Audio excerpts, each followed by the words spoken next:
Jika masih bisa bertahan di kota besar, jangan buru-buru pulang kampung. Jangan membeli satu rumah 120 meter persegi, lebih baik beli dua rumah 60 meter persegi. Saat isi bensin, cukup isi 200 ribu rupiah, nanti kamu akan mengerti. Potong rambut, jangan masuk salon besar kebanyakan hanya tempat magang, salon kecil justru tempat para tukang potong rambut yang benar-benar ahli. Keluarga dan teman mengadakan pesta, jika tidak ada yang memberitahu kamu, pura-puralah tidak tahu, dan jangan cari-cari kabar. Lingkaran orang kaya penuh dengan ide, lingkaran orang miskin penuh cerita lucu, lingkaran perempuan penuh gosip, lingkaran laki-laki penuh cerita dan pengalaman. Saya ceritakan satu kisah, setelah mendengar kamu akan mengerti. Ada seorang buruh yang merantau jauh dari rumah, ia membeli lotre dan memenangkan 10 miliar rupiah. Dia menelepon istrinya, berkata bahwa dia harus masuk rumah sakit dan butuh uang segera.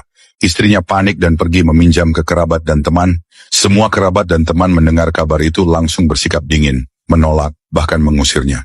Saat sang istri sedang sedih dan putus asa, suaminya tiba-tiba pulang dengan sehat. Dia berkata, "Sebenarnya aku tidak sakit, aku menang lotre 10 miliar. Tapi uang yang kusuruh kamu pinjam itu, apakah ada yang mau meminjamkan?" Istrinya menjawab, "Tidak ada satupun." Suami itu berkata, "Bagus, kali ini putus hubungan saja. Kita lihat nanti, siapa di antara mereka yang masih punya muka datang meminta pinjaman lagi." Di tempat yang tidak ada lampu jalan, malam hari di mana-mana ada binatang buas. Ingatlah, sebelum merencanakan sesuatu, pelajarilah dulu manusianya. Jika kamu tidak memahami sifat manusia, kamu tidak akan pernah berada di posisi tak terkalahkan. Suatu hari putri seorang pria kaya bertanya, "Ayah, menantu ayah itu di semua aspek sangat hebat. Kenapa ayah tidak mempromosikannya?"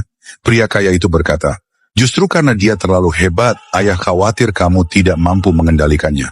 Kamu 90 kilogram, dia 60 kilogram. Mengapa dia mau menikahi kamu?" Sang ayah sangat memahami hati manusia. Karena itu dia membiarkan menantunya tetap menjadi orang biasa, supaya putrinya bisa hidup damai sepanjang hidup. Putrinya masih tidak mengerti. Ayahnya menjelaskan, 30 tahun lalu, di desa ayah mabuk dan sombong, mengatakan bahwa tahun itu ayah beternak ikan dan untung ratusan juta.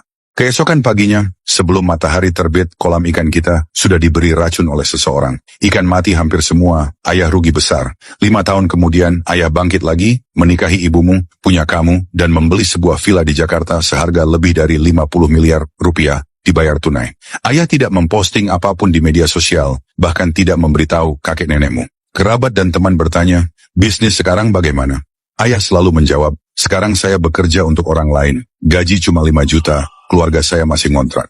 Kerabat dan teman mendengar itu semua sangat senang di dalam hati.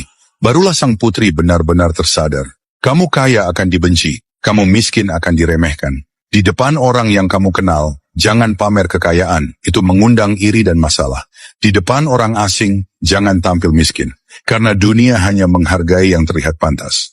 Ingatlah selalu, kekayaan terletak pada cara berpikir, bukan pada kerja keras fisik. Keuntungan terletak pada posisi dan strategi, bukan pada keringat semata.